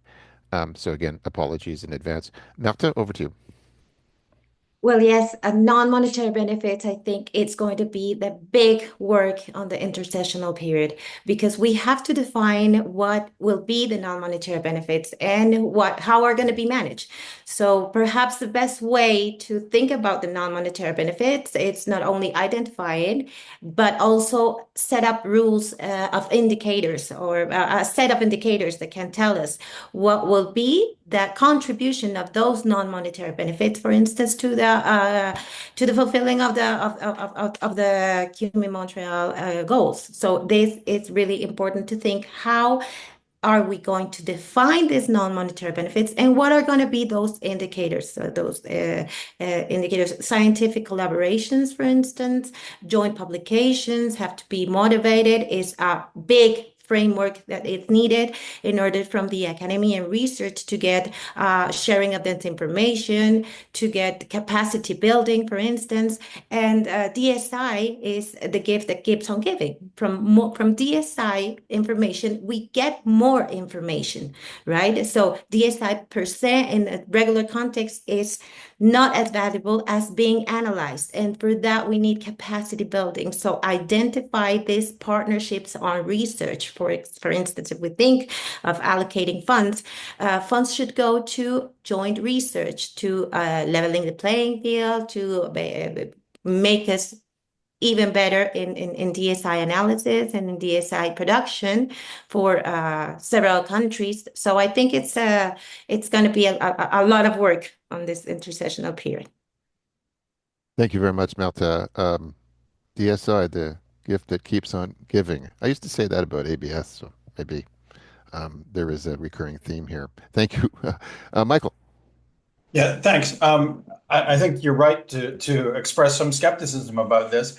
The plan, as encapsulated in Decision 16.3, is beautiful, right? With all the feedback loops and information that will come from the regional and sub-regional centers and from the countries filling in their national biodiversity plans with identifying capacity needs. Anyway, if all that worked and could be synthesized, and then there might be something useful to have on the clearinghouse mechanism. But in the absence of all of those things being properly resourced and working well, I think the clearinghouse mechanism could be just more of what we already have, which isn't particularly effective. So having expressed that skepticism, I do want to say that the plan on paper looks nice, and I think the creation of the regional and sub-regional capacity building networks is going to be absolutely key to all this working, and their networks, and they're exercising their networks. I think, again, one of the challenges here is the same as we were just talking about getting funds in some cases to Indigenous peoples and local communities. The success of this is going to turn on our ability to work at a granular level, identifying meaningfully needs of Indigenous and local peoples, of women and youth. That's the challenges that have been put forward. And yeah, can we do that without a ton of resources? The question's open, and I think Matza put her hand on it. One really good tool would be a good monitoring framework with sufficient levels of granularity that we can at least see what's going on, so that down the road we can make adjustments. Thank you. Thank you very much, Michael. Thank you, everyone. We are going to, I'm being signaled from the organizers that we're going to move to the question and answer session. It's unfortunate, in my view, particularly as a professor of global governance, to drop the fourth question, which relates, of course, as you know, to CBD governance and also to inter-forum cooperation. So I really reluctantly have to drop this. But maybe you'll have an opportunity to say a few words during the Q&A, because I'm sure people on this webinar will have posed some questions related to governance. So thank you, Daphne. Thank you, Jennifer. Thank you, Michael. And thank you, Malta. Don't go. Leave your cameras on, please. And I'm going to ask the first set of panelists to, again, put your cameras on as I move over to Hartmut for the Q&A. And thank you again.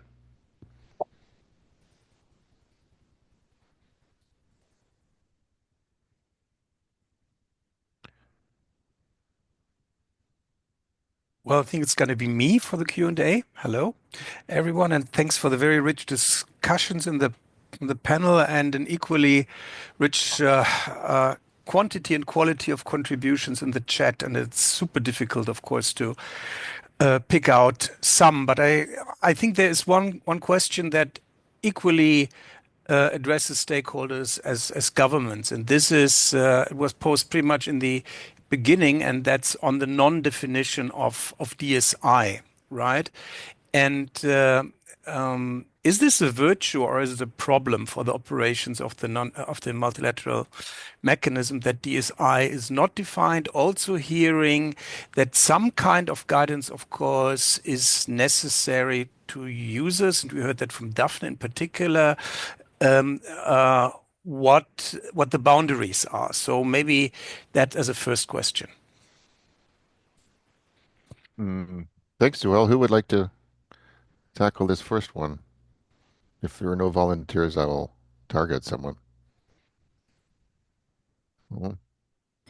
I'm happy to kick off, Tim. Thank you. That's Thank helpful. you. I'm sure other colleagues can come in as well. So, I mean, thanks for the question from how it was posed. But I guess, Sohail, it's absolutely right. We didn't address a definition of digital sequence information within the decision, but we did talk about whether we should do that or not. The parties did discuss that, and we decided that actually now wasn't the right moment to go into a discussion on definition, and whether that is something that we come back to in the future or not, I think is still a question on the table. But what we did do, and I would just like to point towards paragraph 1 of the annex, is talk about the scope of digital sequence information, which is within the scope of the multilateral mechanism. So what is the DSI that's included within the mechanism? And there it addresses 3 different parts. So that paragraph has got 3 elements to it.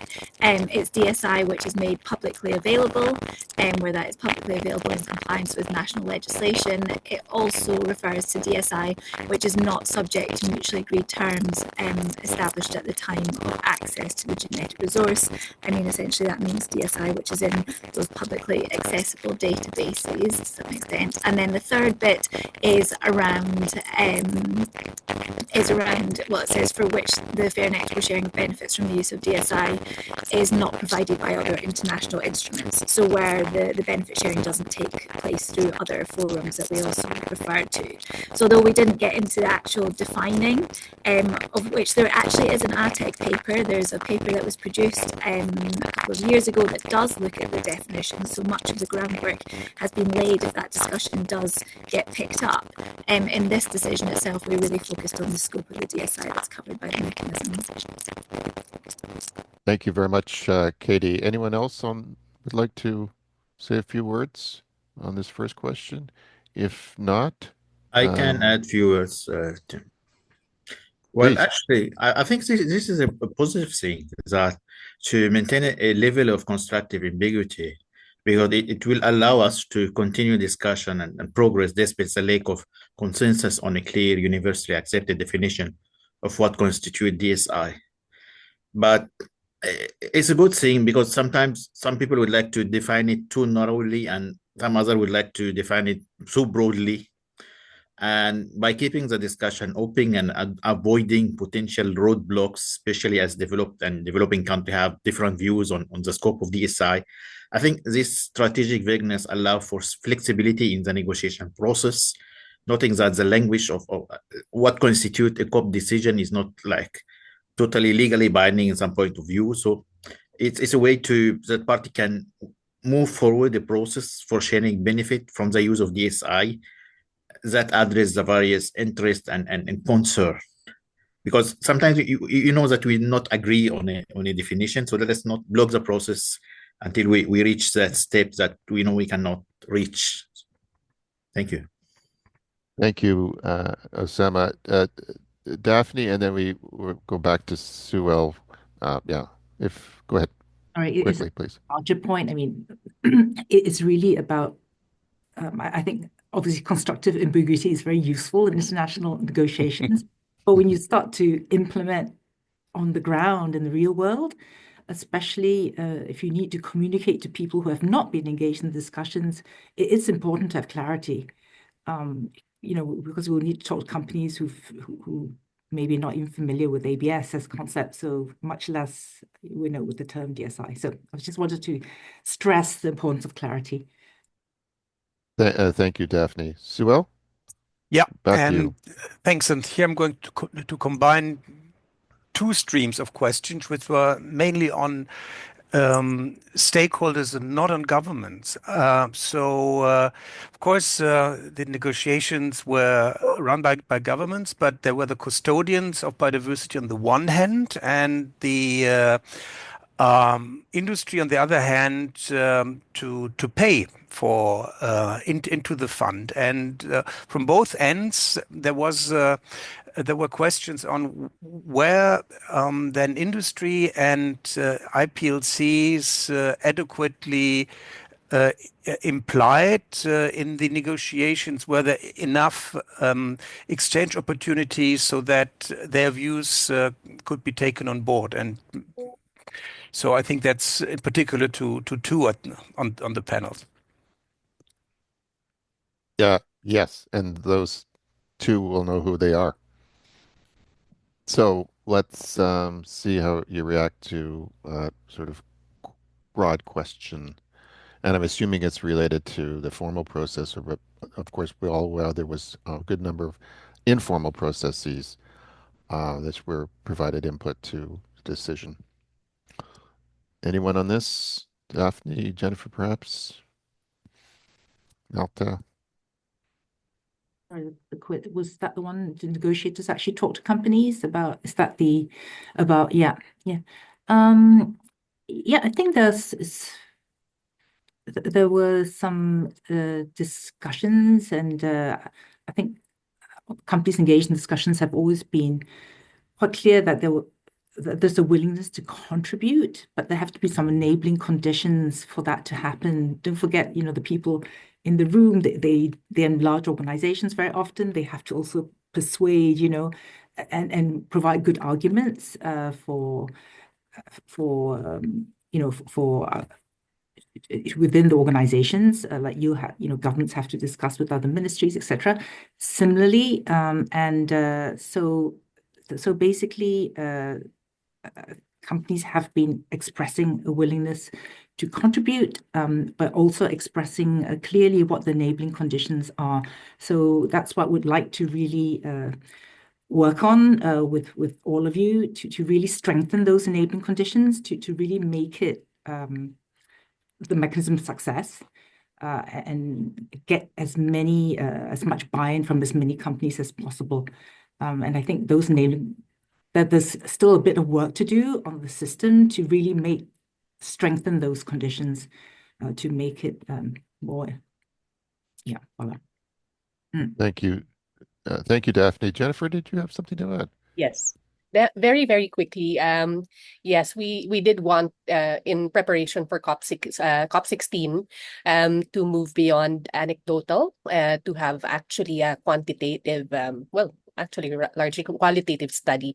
So before COP16, a couple of our colleagues actually initiated a study very systematically asking companies whether there's willingness to pay.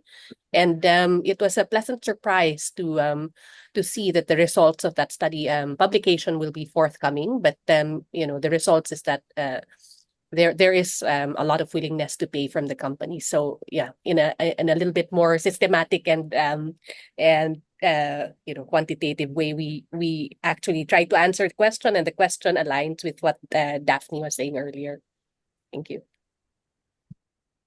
Well, thank you. I see that our time is almost up. We have a poll and a questionnaire to pose, to display. So let's turn over to back to Suel and Hartmut to lead us to the end. I wanted to thank personally, before I do so, all of the panelists. Thank you. It's been terrific. It's been actually a pleasure, and I've learned a lot from you. I still have a few questions, but thank you so much. Over to you, Suel. All right, thanks. Yeah, definitely, as you said, there's no lack of open questions, and that's what we also have all seen now in the chat, that will be part of the report, so nothing's going to be lost. Also, the recording of the webinar will be made available. It may take a little bit longer for the report to have everything condensed, but also that's going to be made available pretty soon. I want to get back also to Gaute's Christmas presents that he was referring to, so that work still needs to be done by parties and other stakeholders as the different submissions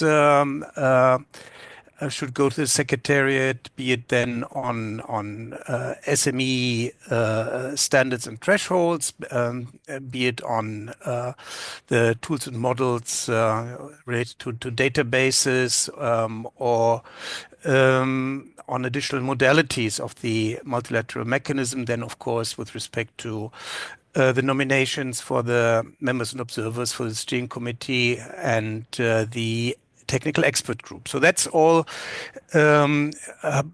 by you, by the parties, by the stakeholders. But I definitely want to thank the panelists of both rounds for the excellent contributions, being triggered by equally excellent Tim on the different building blocks. And talking about the building blocks, also thanks a lot to Pierre for having also the courage to present this construction site, which we are all eager to then turn into a very functioning house in the near future. So from my end, really once again, thanks to each and everyone. I hope that I did not forget to mention anyone.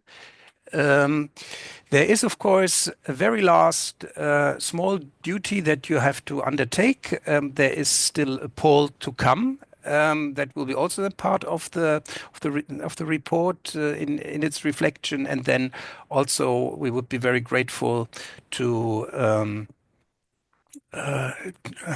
receive the evaluation that is also be part now of the next couple of minutes, so that we can improve our work in that regard. We heard a lot about the necessity of public-private partnerships and working together. And maybe this is even more now in the implementation and spelling out phase of the mechanism necessary that governments, industry, IPLCs and research work together than it was before. So thanks a lot. And with that, from our end, Merry Christmas, have a relaxing season. And I don't know, Hartmut, whether you want to say something at the very end? So, I just want to thank you, and there will be more opportunities to take. Definitely.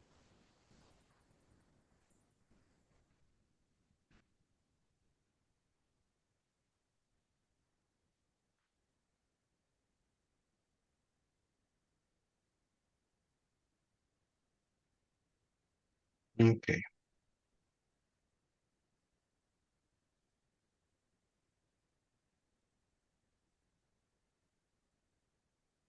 Let's see if we have a big difference between the two polls.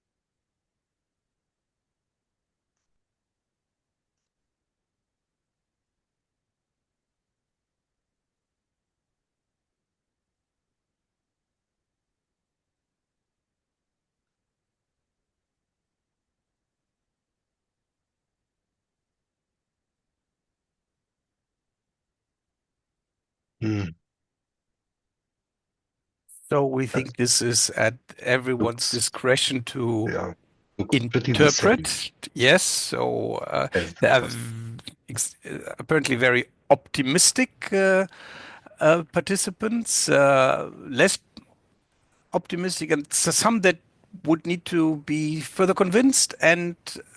But I'm very sure that all of them would contribute then to the final goal, that it's going to be fully implemented by 2030. Yes, thanks a lot, and see you next time, yeah? Yeah, bye-bye.